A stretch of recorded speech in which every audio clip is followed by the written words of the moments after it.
Alright, ik ga weer even switchen naar het Engels. Because the next speaker is Wiemer Snijders. And most of you probably know him as the author of Eat Your Greens. It's a very big marketing book. It's sold out everywhere. And that's why his life right now looks a little bit like that of a big rock star. So he's flown out all over the world. He's doing a big book tour. Everywhere he's talking about his book. And the reason it's being sold out is because it's a slap in the face to us marketeers. He shows us the good things from the bad things in the shiny world of marketeers. And he really sheds the light on, what we're all doing wrong. So hopefully today he can tell us a little bit more so that we don't make the Snijders.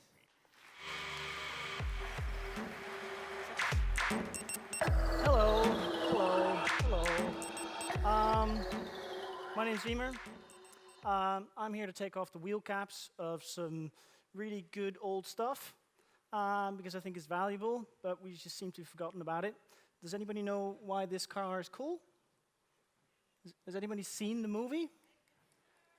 Because if you work in advertising, you are likely very rarely working with people that have my age. I come from an age where we thought this was a really cool car and a very cool movie. And the only screen that we had in the house was a television screen. And we watch stuff. We need to make it work. Yep, it's working. And we watch stuff like this. Does anybody know this? Does anybody? Yeah. This is from a very popular TV series from the 1980s. It's a car race. Cars are driving backwards. And I loved it as a kid because, quickly, baff, everything turned into one big frigging mess. Now, why am I showing you this?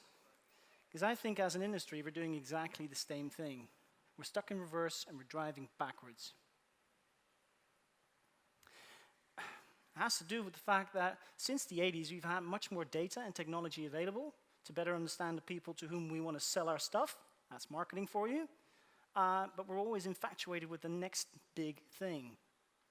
But as Bill Bernbach already said in the 50s, 60s, it's very fashionable to talk about everything that's changing around us, changing man. But as communicators, I think the majority of you guys are, we should be concerned with unchanging man. Because that's the stuff upon which you can build a business, the stuff that doesn't continuously change. But we don't do that. So I think we're driving backwards, and this is the road ahead if we continue on our way. However, sound, thank you, doesn't work like that. It was a very cool sound effect, I'm sorry. But it doesn't have to be like that. We can take a different route. And that route, that path, is called science. Now I hope sound is working, everything, because Richard Dawkins was once asked what justified the use of the scientific method. It seems boring and outdated. He had a very simple answer.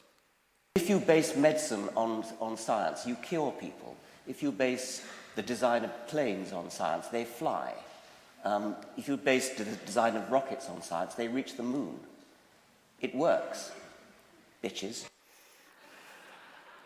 So maybe as a marketing industry, we should look a little bit more closely what science has to offer, because, it works. Now, to be honest, it's not just academics. There's a truckload of people in our industry all over the world that are sharing interesting science and fact-based ideas on how we as marketers, as advertisers, agencies can do a better job. But they're all spread out. So that's simply the reason why I decided to bring these people together, so we could all just notice a little bit more. So this book is full of fact-based ideas to improve the health of your brand. Here's a little example from science, physics. It's a very robust and reliable finding. It's called the law of gravity. It's something that really helps us, build buildings, bridges. And do we have something like that in marketing? Do we have robust, reliable findings, patterns in our buying, how we choose brands over others that we can rely on so we can do a better job? And the answer is yes. Contrary to what maybe most people think, the greatest thing in marketing isn't Apple. The greatest thing in marketing is a banana. Every brand's customer base is shaped like a banana. It's a very fundamental finding, something from way, way back when Andrew Ehrenberg first discovered it in the late 1950s, wrote about it in '59. And unfortunately, he gave it the appropriate statistical name.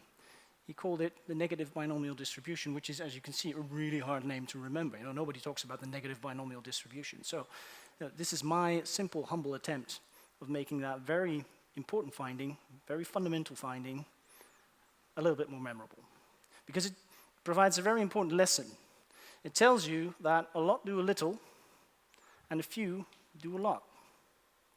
Now let's look at some data.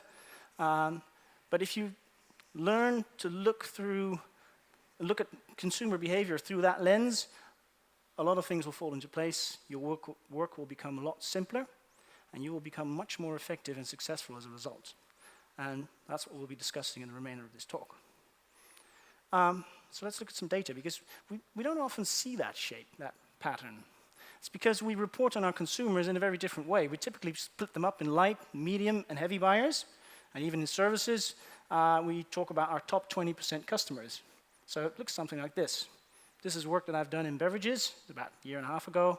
This data set contained 2 million people buying over the course of a year. And here you have the top 20% customers, and here's the money that they generate. Now, it's very, very easy to only have eyes for the people on the left. Look at the truckload of money they're bringing in. So let's focus all our attention on these people. Let's create more engagement. Let's see if we can even make them more loyal, because loyalty is king, right? It's very easy to neglect the people on the left, light buyers. Now, let me show you the exact same data, but just on a more granular level.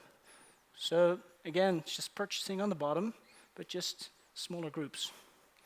And then you can see something completely different. There's a whole different story about loyalty and who your most important customers are. In this case, this was a large beverage brand, one of the leading brands in the market. You can see that 3/4 of the people bought the brand 5 times or less in a year, and the money that they generated. So light buyers are very important. But maybe it's different for other brands within the category. Maybe premium brands, or maybe functional brands like tomato juice just have a very different customer base. Maybe the buying is different. And let's have a look, because we had the data. So here's our client again. Here's premium brands. Here's functional brands. And here are the small ones. As you can see, a very familiar shape. And all of these brands have the exact same shape when it comes to their customer base and who the most important buyers for each of these brands are. Now, what happens if a brand actually manages to grow? Because this was 1 year of data. What happens if you look over time? If you look over, let's say, over 5 years' time. And this is an example of a very well-known brand, Dove. Ran a very famous and well-known campaign, the For Real Beauty Dove campaign, which showed normal women, which was obviously an attempt of the brand to create more brand preference for their products and have the people buy more often. And they grew substantially by 50% in 5 years. So let's see what happened to the customer base. So this is not 1 year. This is 5 years of buying. And again, you can see most people just bought once in 5 years. And the brand really grew quite substantially. 84% of people bought once per year or less. And the people that didn't buy is actually the largest group. 50% of people that bought the category, in this case deodorant, decided not to purchase Dove, a very well-known, well-advertised, easily available brand. It's interesting, isn't it? So many people haven't just picked you up once. Now, the man who researched this, Charles Graham, he looked at other categories and other brands as well to see how robust these findings were. And he found that it's very normal for almost half of your customer base to only buy you once in 5 years. 3/4 to buy you once a year or less. But these people generate 40% of your revenue. So, the first image sort of was easy to neglect the people on the left, the light buyers. If you do so, you might be jeopardizing the future health of your brand. Now, a little pop quiz. What's the most frequently occurring number of items in a basket when it comes to retailing? So shopping in a supermarket. Let's say you are the marketing manager of a supermarket. What's the most frequently occurring number of items in a basket? 20? Someone else? It's 1. Think back about the banana. Most people only buy once. So the most frequently occurring number of items in a basket is 1. Now, this is the biggest challenge in marketing. How can we go from a 0 to a 1? It is the biggest challenge. It's really hard. But marketing is, in effect, not very hard or difficult. It's about big brands, big brands, small bananas. And if you want to become a bigger brand, you need to increase the size of your customer base, but the shape will always remain the same, as we've just seen. But unfortunately, in marketing, we sort of forget about that. We've forgotten about it, clearly, because in many cases, we are focusing too much on one side of that banana. So the rest of my talk will be about balancing the right and the left, because we seem to be screwing up massively when it comes to taking care of the people on the left. So here's an example from Accenture, quite recently. They said you should really focus your attention and efforts on your existing customers because don't bother too much about the people that you don't know. And what they found was that for any retailer, for most retailers, the most profitable customers were worth 50 times more than the least profitable ones. That was interesting, although not very surprising. But what was surprising is that they said that these high-value customers need to become retailers' newest obsession, which is just weird because if you look at the data that they provided in the report, you just see something very familiar. There's a lot of people who aren't very profitable, and there's a few ones that are. A lot do a little, a few do a lot. Well, that's not what Accenture is saying what retailers should be doing. They're actually saying this. You should increase the people on the right, your most profitable customers. But we've never seen in 60 years of research a customer base that looks like that. It's a bit like driving backwards. Now here's another example from Amazon. They've got a loyalty program called Prime, just offers benefits to members. And what they found is that as soon as people signed up and engaged with the program, their purchasing patterns changed and they started spending more. So effectively they were saying, we found a very strong relationship between Prime membership and purchase increases. Now, every time you hear about something driving something else, you need to think about whether there might be something else going on. I'll give you a simple example, not from marketing. If I would tell you that I've found a very strong relationship between the number of fire trucks going to a fire and the damage that was caused by the fire, would it make sense for me to advise you to reduce the number of fire trucks going to the fire so we could reduce the damage? It's interesting, isn't it, how intuitively almost everybody understands, oh, come on, it's the size of the fire, dimwit. That's why so many fire trucks are going to that place, right? Yeah. But we seem to forget something like that could be happening in marketing as well. Could it be that the people who are signing up for Prime are actually the heavier buyers? It's very easy, and we can have the banana come to the rescue to test it, so we can check it. And thankfully, Amazon provided the data in the report that I read, just plotted the numbers in a graph, and here you have the people that did not sign up for Prime. Does this look like normal purchasing, normal buying? This sort of looks like a banana, right? Here are the Prime members. It's the exact opposite. What we're seeing is that the people that sign up for Prime are actually people that buy very frequently. So that's typically a very small proportion of your buying group. Nothing wrong with that, with having a program in place where you attract these people, but what are you doing with the other people? What are you doing about the light buyers? How are you balancing that? Aren't you maybe spending too much of your money on that loyalty program? Because where brand growth comes from, as we've seen, is always by adding people on the left. The shape of the customer base never changes. So, it's all about the balance, and it seems to be tilting a little bit too much to the right side, which is not the right side. And one of the myths in marketing, which is causing a lot of problems, is that we think that it's data and technology that's going to solve all our problems. We just need more data. We need to collect more data from our buyers. We need to create profiles so we can target them with the right message, at the right time, the right place. Data to the rescue. It's a very interesting idea. It seems really interesting to a lot of marketers because the idea of the era of one-to-one mass marketing finally being here seemed like something that was very hard to resist. So everywhere you look, it's data here, data there, data everywhere, the solution to all of our problems. But has it made marketing any better? Because I'm being offered deals for the shirt that I just bought. I'm being suggested to go on holidays from places that I've just returned from, and books that I just published, which is sort of weird, isn't it? Because I actually bought something from these people, so they already knew that I'd purchased something from them. It's a bit weird. So it's not making our advertising any really real better. Sorry. Let me explain you a little bit about the why. How the algorithm works. Let's say you have a group of people that have a 5% chance of converting. Let's say there's a group of people who have a 0.5% converting. If you were challenged by your boss to spend your money as wisely as you can, which group would you spend your money on? So you get your biggest bang for your buck. There's people on the right?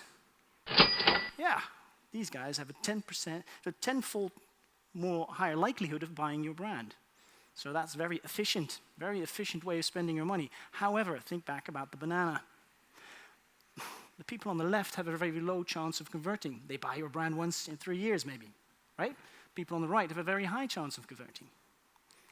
We know that there's many lapsed and light buyers on the left, and there's fewer recent, mostly heavy buyers, obviously, on the right. And here's the little kicker.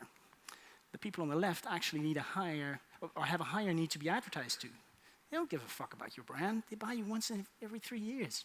You need to keep remembering and reminding these people that you're there. People on the right, they buy your brand, and because they buy so very frequently, the chances that they'll rebuy are much higher. But that's not what we're doing and asking the algorithm to do and serve us up in terms of the people. Some brands have taken note and have acted upon it. So this is P&G. They've decreased their marketing investment by $1 billion in the past 4 years, and they've invested in more broad reach media. They've taken out a lot of money out of the targeted stuff because it's just too damn narrow. And they've grown as a result, which is great.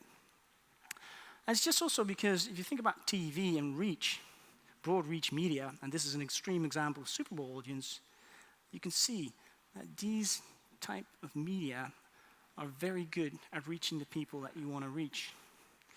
And these are the people that you reach via targeted media like Facebook. I'm not necessarily beating up Facebook, but these are targeted media. And you're reaching mainly very heavy buyers of your brand. Again, nothing wrong there, but how are you balancing things? The problem is we're not balancing it. There's Peter Field, who's done research with Les Binet, and what they found is that the amount of campaigns with short-term objectives, the campaigns that actually focus on the people on the right side of the banana, the heavy buyers, are actually increasing in their numbers. They're increasing on what Peter Field calls an industrial scale. And all these campaigns are like firework. They create nice little spectacles, but leave no lasting impression. And that's very important if you want to keep remembering the light buyers that you're here and you've got something useful for them.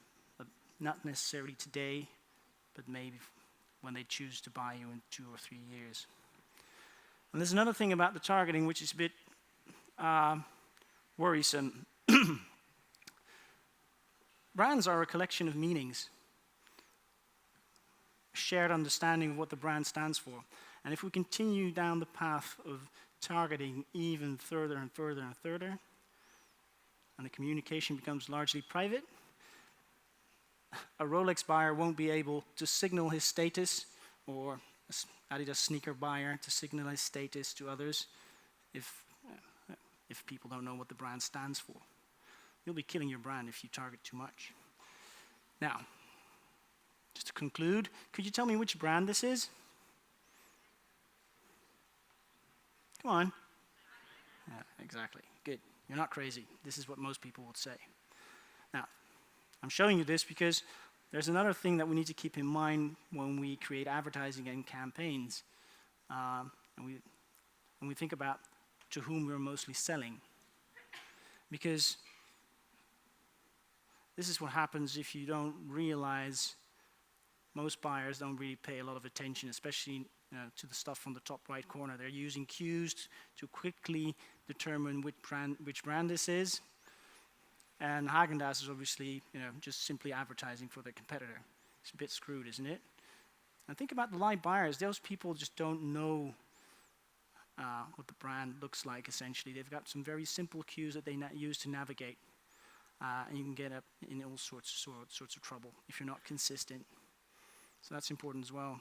So I hope this pattern will help you make more informed decisions on where you spend your money and who you should focus on. And it's not just advertising, it's new product development, it's distribution, it's segmentation, it's pricing and promotions. But they've only given me 20 minutes. But I hope, I like talking, it's my hobby, so maybe they knew that up front. But really, it's up to you how you want to make it to the finish line. But I think there is one path that will ensure you will make better decisions and it doesn't turn into a big mess. And we stop driving backwards and shift into a forward gear. Thank you.